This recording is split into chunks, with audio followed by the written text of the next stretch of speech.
민수기 14장 1절부터 10절까지.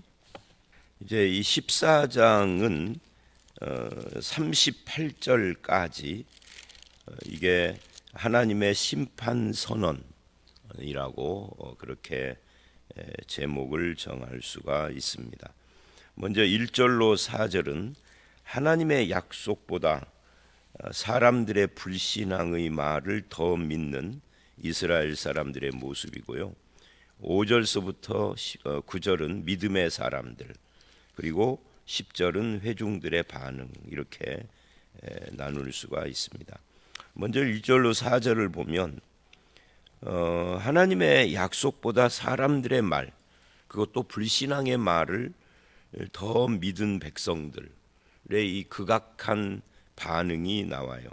거기 보니까 온 회중이 소리를 높여 부르짖으며 밤새도록 통곡했다. 그러면서 원망을 합니다. 그 원망의 내용이 2절에 이렇게 돼 있죠. 원망하며 온 회중이 그들에게 이르되 우리가 애굽 땅에서 죽었거나 광야에서 죽었으면 좋았을 것을, 차라리 죽었으면 좋았을 것을, 자꾸 이런 말을 해요. 근데 이 원망의 말을 읽다 보면 어디서 많이 들었던 이야기예요. 이게 우리들 중에도 그런 말 많이 하는 분들이 있어요. 자식들 앞에 놓고 차라리 내가 죽었으면, 막 이런 놓친 애들도 있고요. 하여튼 이런 표현들, 이거 꼭 신앙의 문제가 아니어도, 하나님 앞에서 신앙의 문제가 아니어도 이거 좋은 표현 아닙니다. 그런 말버릇 혹시 가지고 계신 분들이 있으면 고치셔야 돼요. 근데 안 고쳐져요. 평생 해온 걸 어떻게 고쳐요? 그야말로 성령께서 성령의 나이프, 성령의 칼로 도려내든지 해야지. 근데 그 성령의 칼로 도려내는 건 말이 성령의 칼 어쩌고 그러지, 그게 어마어마한 고난과 이런 걸 통해서만 바꿔지는. 그러기 전에 고치세요. 제가 경고하는 것처럼 말을 하는데 하여튼 이거 좋은 말버릇이 아니에요. 이 말은 항상 마음속에 있는 게 표현되는 거라, 그 사람 됨이. 그러면서 어찌하여 그래요. 성경에 보면 원망하는 자들의 공통적 특징이 어찌하여입니다. 어째서 계속 이 하나님의 인도를 불신하는 거죠. 애굽에서 건져준 것, 광야에서 이끌어준 것, 전부 다 이 불신을 하는 겁니다. 차라리 그때 죽이시지. 차라리 그때 죽었으면 어째서 우리를 여기까지 인도했는가 하고 하나님의 인도에 대해서 원망을 하는 겁니다. 칼에 쓰러지게 하려 하는가. 이게 참 재밌는 것이요. 그때 죽던, 여기서 칼에 죽던 똑같은 죽음이라고 하면 한번 해보지. 하나님을 믿어보지 좀. 그죠? 우리 그런 말 하잖아요. 자살을 거꾸로 하면 살자라고. 아니, 자살할 용기를 가지고 죽도록 살아보지 좀. 그런 말을 하는데, 이런 말을 하면 또 어떤 사람들은 사람을 이해를 못하고 말을 한다라고 할 수는 있으나, 하여튼 말이 그렇다 그 말이에요 지금. 그러면서 애굽으로 돌아가자. 이것도 원망의 사람들의 또 다른 특징입니다. 자꾸만 과거지향적으로 옛날이 좋았어 하고 과거. 근데 옛날 그 시절로 돌아가 보면 그때 엄청 허덕거리고 엄청 힘들게 살았거든요. 근데 세월이 지나면 그때가 좋은 것처럼 추억이, 이 사람의 뇌가 일종의 도파민 같은 것을 이렇게 나오게 해서 옛날을 이야기하면 다 좋은 걸로. 뭐 우리도 그렇죠. 우리도 어린 시절, 10대 시절 또는 20대 시절 참 좋았죠. 근데 그때 살을 때 현장을 직접 간다면 그땐 정말 못 먹고 못 살고, 겨울이면 오돌오돌 떨고 막 옷을, 저의 10대 20대 때 추억 중에 하나가 겨울이면은 옷을 3겹씩 입었는데도 추워서 덜덜 떨었던 기억. 양말 한 컬레만 신은 사람들이 있나요? 60년대. 저는 양말을 막 2컬레씩 신었는데 그래도 발이 엄청 시려. 여름이면 선풍기가 있어요. 에어컨은 아예 존재 자체가 없었고, 선풍기가 있었나요? 손부채가 전부다 하고 그런 시절이 좋았다라고 하는 거예요. 사람은 과거를 자꾸만 미화시키는 거예요. 그리고는 현재를 원망하는 거죠. 특히 하나님의 인도를. 하나님의 인도하심에 대해서 사람들이 보이는 불신앙입니다. 그래서 애굽으로 돌아가는 것이 낫겠다. 3절, 4절 애굽으로 돌아가자. 그때가 좋았다 하고는 그걸로 끝나는 것이 아니라 돌아가자 하고 실제 행동까지 취하려고. 그러니까 여태까지 원망하고 좀 이게 다른 겁니다. 돌아가자라고 하니까 그러면서 구체적으로 한 지휘관을 세우자까지 해요. 모세 이놈 믿을 수 없으니까 모세 팽시키고 한 사람을 세워서 돌아가자. 근데 이들의 이러한 태도가 그냥 이스라엘 이 사람들이 참 못돼 먹었다 이게 아니고요. 우리들도 이 애굽으로 돌아가자가 뭐예요? 우리의 구원을 인도하는 거죠. 그리고 구원받은 우리를 지금까지 이끌어 오신 하나님을 부정하는 거예요. 그래서 구원과 인도하심 이 두 가지를 부정하는 그런 태도가 우리들 가운데도 있단 말이죠. 그래서 그런 사람들의 그런 태도가 조금 더 심각하게 구체화되는 것이 바로 신앙을 떠나는 거잖아요. 아무리 교회에서 어려운 일을 당했다 해도 아무리 목사가 꼴보기 싫다 해도 제가 설교 시간에 자주 거론하는 것처럼 어떻게 불교로 가냐고, 어떻게 천주교로 가냐고, 어떻게 무종교, 무신론자로 돌아가냐고. 그건 구원받은 사람이야. 구원받은 사람은 절대 그럴 수 없어요. 아니 혹시 절대라는 말이 좀 그런데 혹시 그랬다가도 반드시 돌아오게 돼 있어요. 근데 그 길로 가는 그건 구원받은 사람이 아니죠. 그래서 무신론자가 되거나 천주교나 불교로 가는 것이 아니라 서부 제일교회로 가라고. 제가 그 말을 농담처럼 이 사람들이 웃는데 그게 사실은 저는 진지하게 하는 말이거든요. 서부중앙교회 목사가 싫고 서부중앙교회가 싫으면 서부제일교회로 가셔야지 예수를 떠나면 안 되는 거지. 천주교도 예수, 천주교는 마리아 믿는 거예요. 그 마리아교요. 예수만 믿는 것이 교회인 거지. 예수 플러스 마리아, 예수 플러스 누구 그러면 그거는 예수 플러스 정광훈 믿는 데도 있더라고. 그런 거 말고 예수님만. 예수 플러스 목사 믿어도 안 돼요. 그런 교회로 옮기셔야지. 어떻게 예수를 떠나느냐고요. 구원을 부정하고 하나님의 인도하시는 내 삶을 이 나이까지 인도하신 그걸 전면 부인하는 것은 믿음의 사람이 아니에요. 이 인도에 대해서 말을 하니까 떠오르는 것이 있는데 약간 좀 다르기는 해요. 그런데 제가 강도사 때 어떤 존경스러운 분 하나를 우연히 길에서 만났는데 저에게 목사 될 준비 됐느냐 그래요. 이제 몇 달 후면은 목사 안수를 받아야 하는데 봄에 그 이야기를 해요. 가을에 목사 안수 받는데 10월 달에 목사 안수를 받는데 1988년도에 하여튼 이렇게 간단하게 말하지 않고 구체적으로 말을 했어요. 구체적으로 목사로서 그분은 평신도예요. 굉장히 존경스러운 사람이죠. 고민에 빠졌어요. 우리 집사람에게 돌아와서 내가 어떤 선생님 만났는데 이렇게 이야기를 하더라. 우리 둘이 고민을 했잖아요. 목사 안수를 받아야 되느냐. 그래서 결론은 어떻게 내린 줄 아세요? 굉장히 오랫동안 고민을 하다가 제가 그때까지 신학 공부를 10년 하고 11년째였거든요. 10년 넘게 내 삶을 인도하신 하나님이 한순간 이걸 부정하고 무너뜨리시지는 않을 거다. 아예 애초부터 인도를 안 하시거나 아니면 첫발 들여놓고 한 1, 2년 사이에 마음을 바꾸거나 그러면 몰라도 10년, 11년을 인도해 오셨는데 그럴 수는 없다. 이게 몇 달 고민한 끝에 10월 달에 안수를 받는데 10월 초에 내린 결론이에요. 그래서 목사가 되고 여러분과 함께 지금 있는 겁니다. 평생을 되돌아보면은 그때 그렇게 결정한 것이 잘했다. 하나님의 인도하심, 내 삶을 인도라고 보는 구원과 인도. 이 두 가지는 신앙인에게 굉장히 중요한 거예요. 그거는 지금도 계속되는 거잖아요. 구원을 한순간에 받고 끝나는 것도 아니고 그러니까 이런 관점으로 봐야 하는데 이들은 그것을 전면 다 부정해 버린 거예요. 뭐 때문에? 환경이 어렵고 상황이 어렵다고 그래서. 환경보다 크신 하나님을 부정하는 거예요. 내 상황을 주관하고 계시는 하나님을 인정하지 않는 거죠.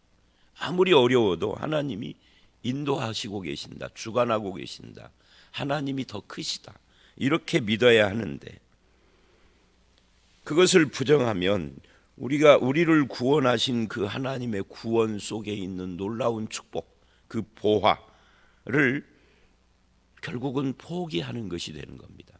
그리고 원망, 낙심, 불평은 전념성이 강하다 하는 것을 또다시 오늘 말씀에서 확인을 해요. 그 10사람의 그 원망이 백성 전체를 들었다 놓은 거죠. 그들의 말을 통해서.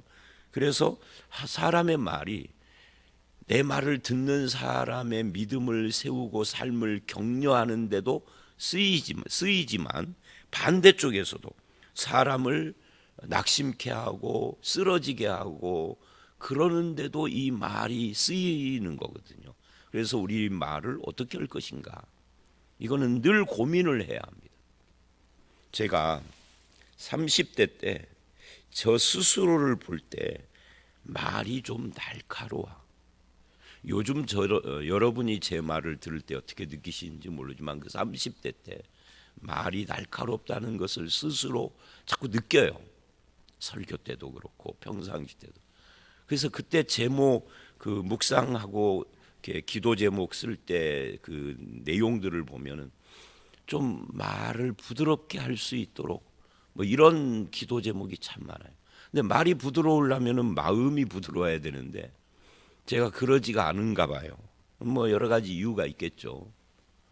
그 고민스러웠던 적이 있습니다만은 우리의 말이 사람을 세우거나 죽이거나 할 수 있다. 사람을 세우는 쪽에 내 말이 쓰임을 받아야 된다. 그렇다고 해서 그래야 된다고 그래서 뭐 거짓으로 서세술처럼 없는 말로 아첨을 해서라는 것은 아닌데 내 말투 자체가. 저랑 이름이 비슷한 친구가 하나가 있어요. 노재천이라고. 저보다 한 10살, 11살 이렇게 젊은, 제가 전도사 때 청년이었는데 내가 지도자고 거기는 청년 이제 회장 정도 되는 적인데 그 친구를 보면서 늘 부러운 것이 하나가 있어요. 그게 뭐냐면 담임 목사님에게 들어가서 A가 무슨 말을 하면 퇴짜 맞고 오는데 똑같은 내용을 이 친구가 들어가서 하면은 허락 맞고 와. 그래서 내가 그게 너무 신기해서 청년부 이제 무슨 사업 계획을 한다든지 어디를 간다든지 뭐 프로그램을 할 때 그런, 내가 청년부 전도사인데 목사님 제가 다녀올게요. 그러면 가서 일이 성사돼서 온단 말이에요. 분명히 다른 친구가 가서 떼짜 맞았는데, 그래서 이 친구가 뭔가 특별한 것이 있다고 그래서 좀 면밀히 봤더니 말하는 것이 틀리더만. 똑같은 내용인데 말을 이제 대학 그때 그 친구가 대학 한 2학년 3학년 그 정도 됐나? 말을 다르게 하더라고. 자, 그래서 사람을 세우기도 하고 낙심케도 하고 죽이기도 하고 공동체를 화목하게도 하는데 분열을 조장하게도 하고, 이게 말이란 말이죠.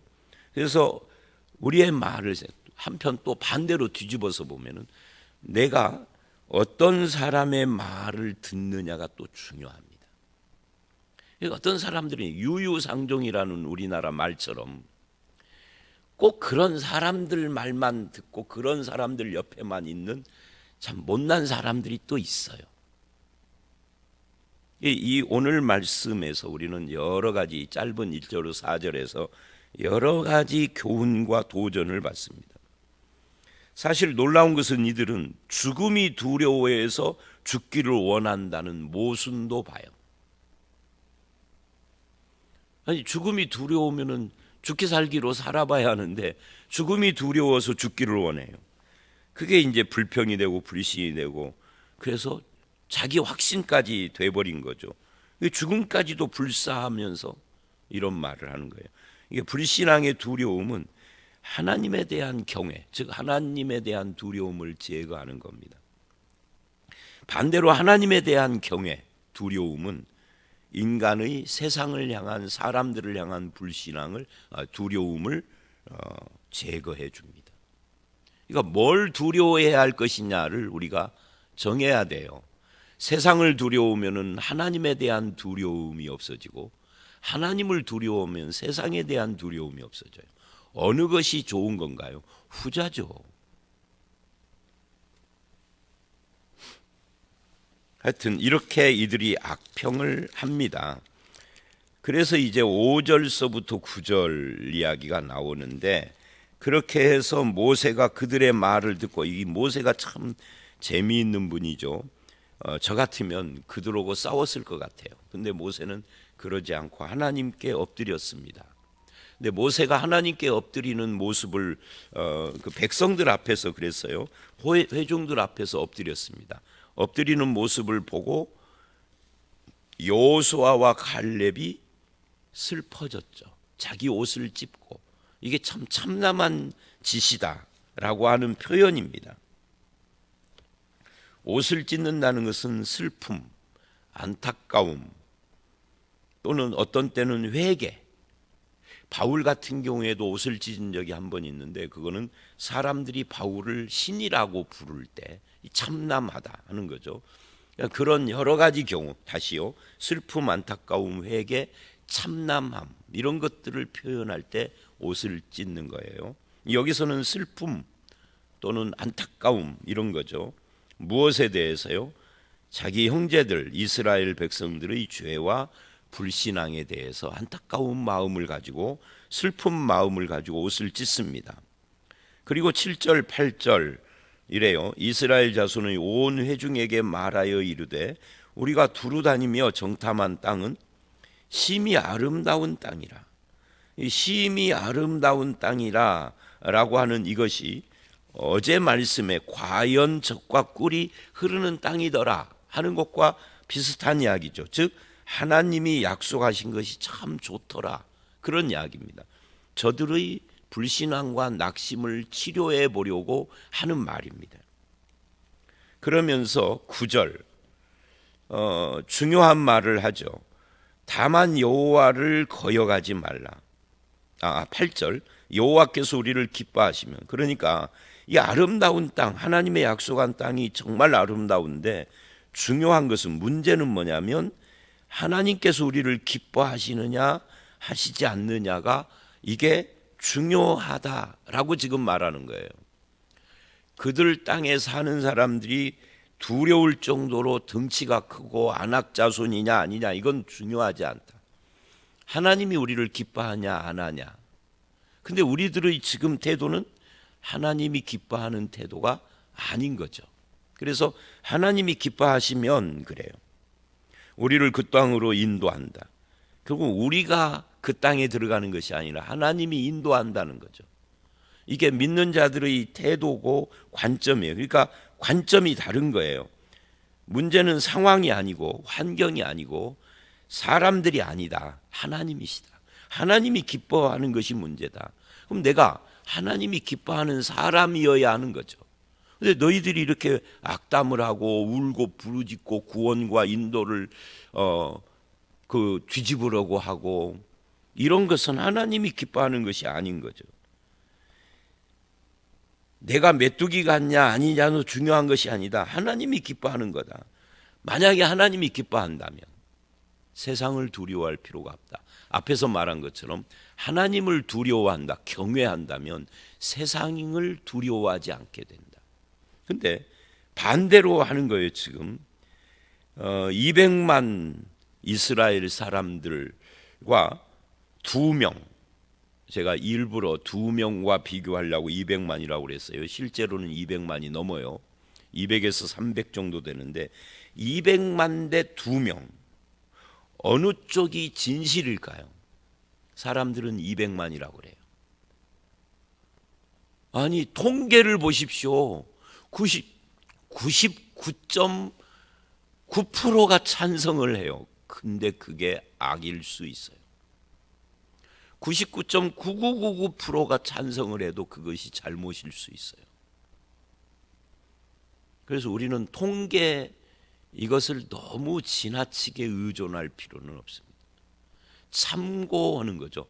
참고하는데 하나님의 눈, 성경의 입장에서 보니까 그거는 잘못이다 라고 판단이 되면 2명 쪽에 서야 하는 거죠. 근데 인간이 그러기가 쉽지가 않아요. 그런 실험들이 있잖아요. 5명을 놓고 분명히 객관적으로 봐도 틀린 것인데, 틀린 답인데 한 사람이 진짜고 나머지는 가짜예요. 4명이 틀린 쪽을 선택하면 마지막에 진짜, 누가 봐도 이쪽이 정답인데 이 사람도 틀린 쪽을 선택한대요. 이게 실험 결과예요. 이 인간이 굉장히 연약한 거예요. 그만큼 사람들의 눈치, 여론 또는 뭐 다수 이런 것에 많이 휘둘려요. 여기서도 똑같습니다. 200만 대 2명의 싸움이에요. 어디를 따를 것인가? 여론이 아니고 하나님, 다수가 아니고 하나님의 말씀, 하나님과 하나님의 말씀을 따라야 된다. 그래서 8절에 보니까 다만 그래요. 여호와를 거역하지는 말라. 그러니까 하나님이 기뻐하시면 다만 여호와를 거역하지 말라. 그 땅 백성 즉 세상도 두려워하지 말라예요.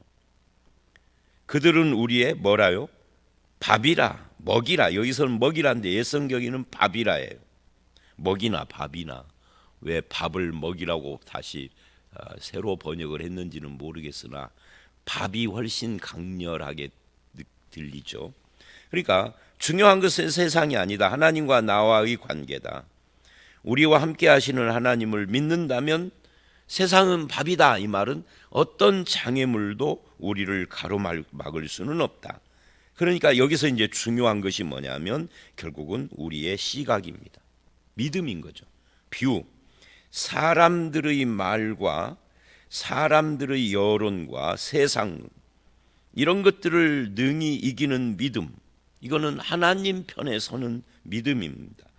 내가 먼저 믿음과 헌신을 보이는 것이 참 중요한 거죠. 사람들이 말하기를 이러더라, 그게 아니라 하나님의 말씀이 말하기를 라고 하는 거예요.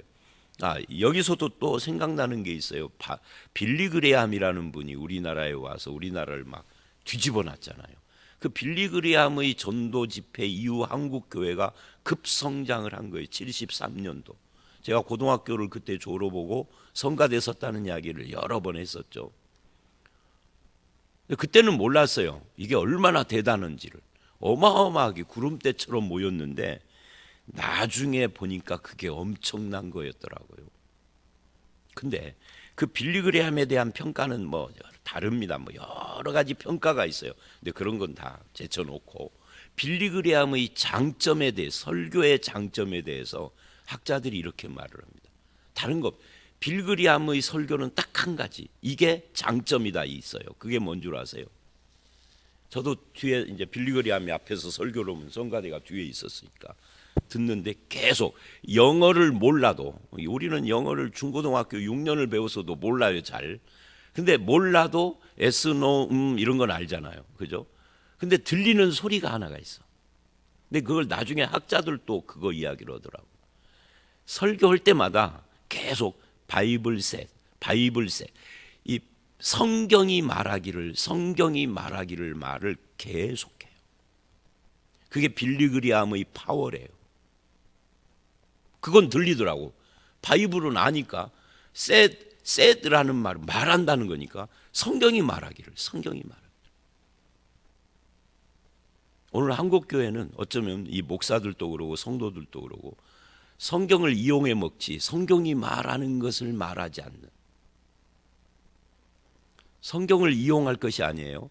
성경이 말하는 대로, 성경이 말하는 것을 따라서, 그것이 승리의 비결이고, 여기서도 믿음의 사람들은 그쪽을, 하나님과 하나님의 말씀의 약속을 붙잡는다. 이걸 지금 보여주는 거예요. 그러자 10절 온 회중이 그들을 돌로 치려고 합니다.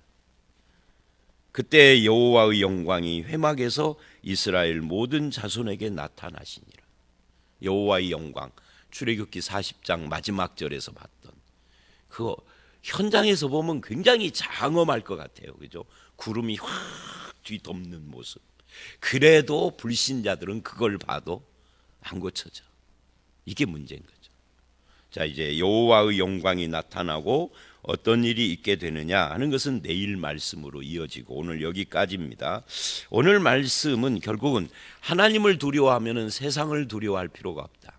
근데 반대로 세상을 두려워하면은 하나님을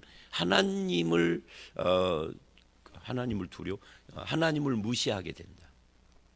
이거 사이에서 우리가 믿음의 결단이 필요하다. 우리의 삶을 구원하시고 인도하시는 분은 사람이 아니고 하나님이시다. 이 하나님의 구원과 인도를 부정하면 안 된다. 원망, 낙심, 불평, 사람을 주저앉게 만드는 그런 말을 하는 나, 반대로 사람을 세우고 하나님을 찬양하고 사람들에게 용기를 불어넣는 말을 하는 나 중에서 우리가 선택을 해야 한다. 우리의 삶의 태도를. 200만 대 2명 99.9999%가 그쪽을 가더라도 하나님과 하나님의 말씀이 아니면 그건 틀린 거다라고 선택할 수 있는 그런 믿음의 용기가 우리에게는 필요하다.